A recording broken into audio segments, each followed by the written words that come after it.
Yeah, my name is Ola Erstad. I'm a professor at the Department of Education at the University of Oslo, and I started in the beginning of the 1990s to be interested more in issues of literacy and how that is transformed where linked to media developments, at that time mass media, but also growingly more of the internet that came early in the 1990s, and what that represents for conceptions of literacy. So I worked a lot on the concept of media literacy with several UK colleagues, trying to understand what reading and writing is all about in a sort of digital age. And then the concept of digital literacy came later in the 1990s, early 2000s. So that's been a sort of a thread throughout my career to try to understand what literacy is all about. That's a good question. It's a big question. So it also starts where I got interested in how media and technology developments influence or have implications for children and young people. So it started with the concept of literacy. So I was not very satisfied with the traditional theoretical orientations of literacy as skills in reading and learning in a very traditional sense. I was more interested in the cultural context where this happened. So I got, and I discovered then end of 1980s, some of the readings and translations of some of the original Russian theorists in this field. So Lev Vygotsky was a key figure who wrote several books in the 1920s and 30s, influenced by the Russian Revolution in a way, with more collective understandings of what learning and development is all about. So this influence growing in the 1980s really had an impact in me, where they, like Shirley Bryce Heath, where in the eastern part of the US, went to communities and studied how they used reading and writing in their everyday lives. She wrote a book called Ways with Words, which was very influential to me. And some of these original classical texts where they tried to understand the cultural embedding of practices of using diverse influences in our culture, technologies and tools. And from that, I've been part of different communities, international networks, where we develop sort of some core concepts around with influence from socio-cultural learning theory. Social-cultural learning theory is a very broad concept. In it has different perspectives and different traditions within it. So you had in the 1980s people who got interested more in the what they call everyday cognition or situated practices and so forth. So both the element of practices was important and the element of how this plays out in everyday life. So they studied more how people use literacy instead of going just into schools and see how you can teach and learn kids about it. So the social cultural learning theory was important both because it has this social dimension to it, it has the cultural dimension, both of them very broad and big issues, but it also has an embedded historical understanding that things change over time. So the way we do our research has to be aligned with the time, contemporary times where young kids grow up with different kinds of influences and cultural things that play a part in their everyday life.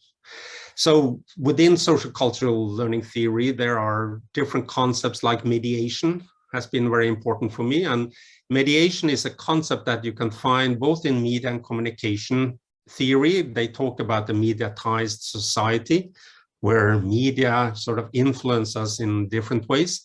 But within education and learning, you also have the concept of mediation, meaning the ways that we communicate. So Vygotsky in the 20s, he was very interested in how we use language. to understand and communicate with each other. And then we had television, we had radio, and so forth, until we have the internet and diverse social media apps and so forth. So all these are cultural tools that we use to make meaning, which is quite important. And for me also, the concept of context has been very important. And that's where we sort of grow an interest in what we call learning lives, to understand more in an everyday perspective how these contexts are formed in interaction with young people, and how this changes over time. Now, it grows out from my former work. So as I said, I've done these media and digital literacies, and how technology is used within schools and classrooms in different subjects, and how it creates affordances and challenges for both teachers and students in the way they work with knowledge. So we looked at these contexts and tried to also problematize what context is all about, because in a theoretical sense, you have an influence from Bronfenbrenner, who has these concentric circles around the individual. But we were influenced by Michael Cole and some others that talk more of contextualization, as context and people are interacting all the time. So the context is not set, so it's something we engage with all the time. So the concept of learning lives grew out more of an interest of the characteristics of the internet and technologies today, that the mobile technologies that young people carry with them from one context to the next. What does that mean? And also that their flow of everyday life, from when they grow up, get up in the morning to they go to bed at night. How is the flow of everyday life for young children today? So the concept of space and time became very important for us. And there is a tradition from the 1960s, the French theoretician Lefebvre, but also Soya and others in the 1980s, 90s have written about the production of space, that space is something that gives affordances, but also structure our possibilities as human beings in our everyday activities. And time was we used a concept from J. Lemke called timescales. So how we are embedded in timescales for a few minutes up to a day, a month, a school year, or a whole life, as for that matter. So how people reflect and think about time. So in our engagement with young people, we talked with them about past, present, and future, and how they saw these intertwined. And technology was sort of not for us. These projects were not projects about technology per se. It was about their lives and how it is to grow up today. And technology is part of everything they do. So in our some of our research projects, we have diaries. Young people write diaries. So when I woke up this morning, the first thing I did was to check the social media, and that's the flow of the day. Also, when they're at school, they check Facebook or Instagram, Snapchat, and then the last thing they do before they go to bed, they listen to some music or something on their mobile phones. So we've been trying to understand what these embedded uses of technology means, but also these boundaries or borders between school and home and other activities, online, offline, what these boundaries really mean for young people.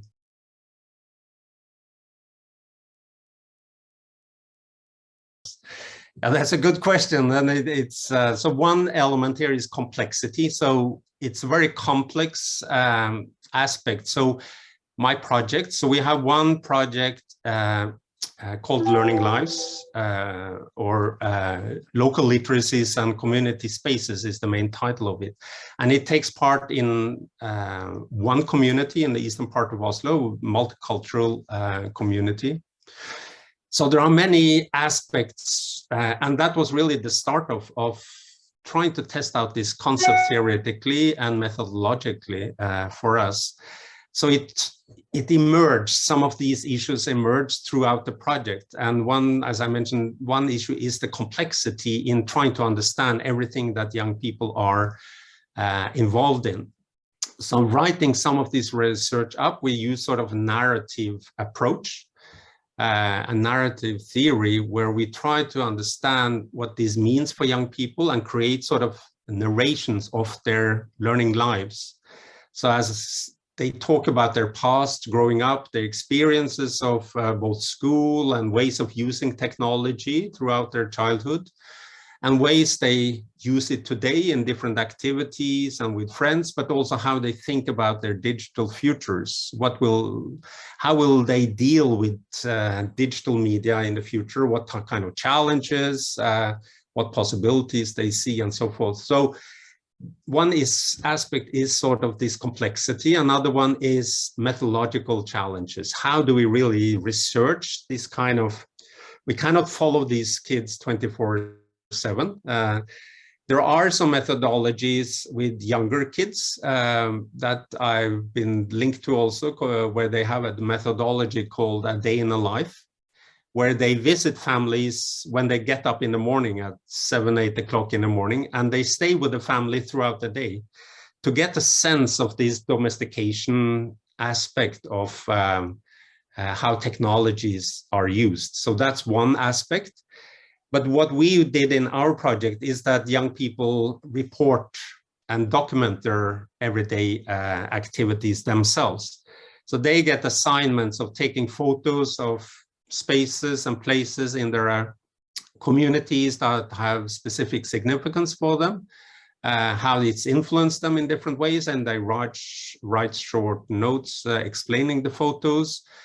We had maps where they map out how they move and where they meet friends and so forth. So trying other methodological inputs to get an understanding of their everyday lives and what technology means. Because for us, we cannot anymore try to understand technology use just in school or just in communities online, gaming communities or whatever they're part of. So we have to really see how they move between different kinds of technologies, platforms. That's something I've become more interested in, these platforms that have grown up during the last 10 years. So that's kind of the challenges. And last 5 years, I've also been interested in the early years of being a human. So technology comes into a child's life from a very early age. So they can sit on their mother's lap and see her use their mobile phone until they have a laptop or they have a tablet or a mobile phone. They use touch as an interface to work on different playing games or listen to music or whatever. So this technology at an early age, what does that really mean for digital literacy, skills, but also understanding of technology itself?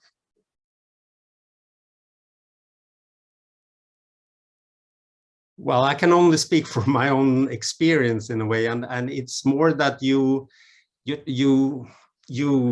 read and understand theories that are relevant for the research or the research question you're posing and are interested in, and have sort of a critical edge to that and try to question, how does this help me to understand the phenomena I'm interested in and what is lacking? So our concept of learning lives, we took it really from another project in the UK where they studied adults and more a biographical approach of interviewing adults about their experiences of education through their lives. But we wanted to use that concept more strategically in analyzing young people and children and their experiences. So then we saw an inspiration in one concept and took it into another context for our theoretical elaborations.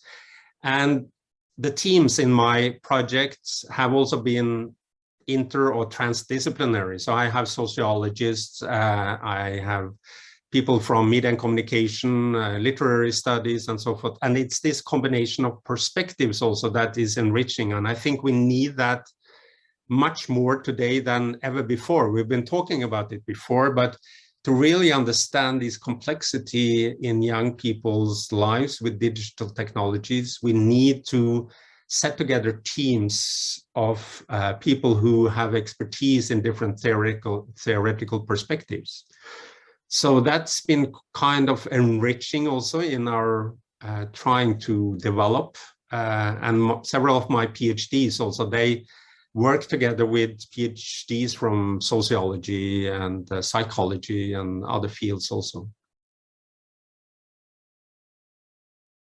Yes, and those moments are quite interesting in a way where we have different fundamental understandings of some of the issues. So I've been in discussions with some people who come more from neuropsychology and other very different fields. And we have very different ways of understanding. Even in literacy research, I have colleagues in my department who do work on technology and multimodality and so forth, but we're at that point we agree to disagree in a way. So there's a fundamental difference in perspectives, while other times you can see that, okay, one is an expert in Bourdieu on his theories of education and so forth, and I'm coming more from a learning theoretical, socio-cultural learning theory, and how can these two sort of theoretical theories and theoretical concepts come together? So what's the touchstone and where are the differences?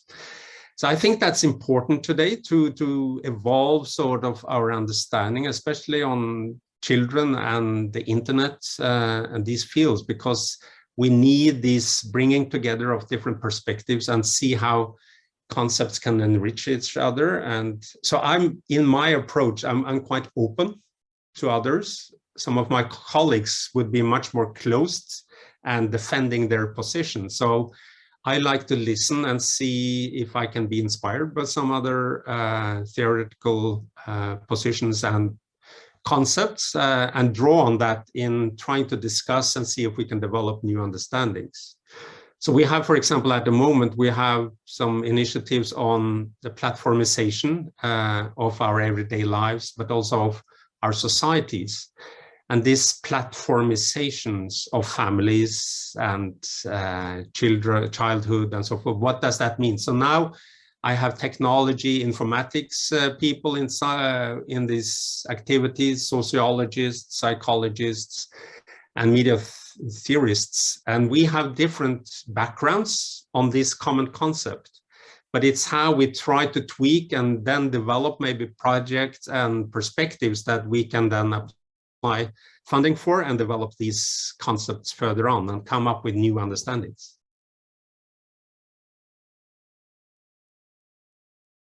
And my advice was more that as a PhD, you should not have the ambition to be theoretically novel in the sense that you will create new theories, and that's too ambitious in a sense. So your novelty is more linked to your empirical work and how you use theoretical concepts to understand social phenomena one way or another. So theory development comes later in a sense. So your task as a PhD or a young scholar is more to enter a field and be a critical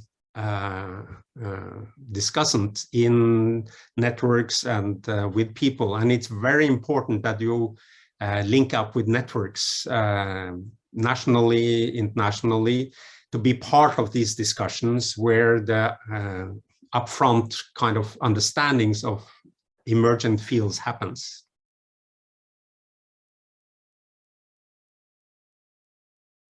That's a really good and tricky question, because that's one of the main challenges I've had within socio-cultural learning theory, in a sense, because it's more complex. It's not as easy as a really cognitive theorist or behaviorist. So you have clear answers, and politicians often want quick answers on complex social issues.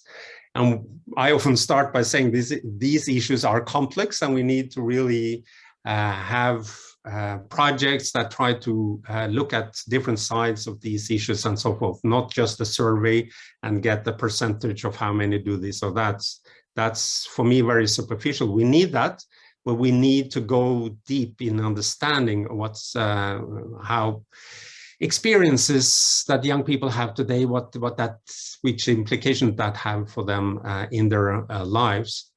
So one approach I used with policymakers, but also with other stakeholders, is partly to say that it's about this concept in education about formal versus non-formal and informal ways of learning.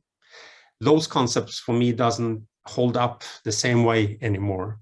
So formal is the institutional, the school, higher education, kindergartens, and non-formal is organized activities outside of school, and informal is everything else, so that young people are engaged in. So if we try to break down some of these categories, we need to develop new concepts and understandings. And then it's more easy for policymakers to understand and see for themselves that there is something here that is important, because school, there is a genuine question going around now, what's the purpose of school in the 21st century? So it's not anymore this industrial model of everybody going to the same class, the same school, through same age, through a system for a certain age, and then you're qualified to live in society. It doesn't work like that anymore. I think school is important, but we have to understand more of these boundaries and borders that young people experience. And when you start to talk about these things in that way, I think policymakers and stakeholders understand the importance, and they see that for themselves, that this is a key characteristic of growing up today. And in our research, we also talk about ways of working with communities and stakeholders. We have projects with museums, science centers, and so forth. So how learning and knowledge building today and the qualifications that young people get is linked to these other sides and contexts that they also learn in. So to really get more of understanding of this connected learning is a concept that some use, or network learning somehow, is it's something that resonates with policymakers sometimes, but it's difficult. They come and go every 4th year, and you have to repeat some of the same issues again and again. But it's I think it's an important issue. And for me also these days, one fundamental issue is what it means to be a citizen in a digitalized society. And that has come up very strongly during the last 10, 15 years about key competencies in the EU, digital literacies, digital competencies, and disinformation and fake news that is all around us.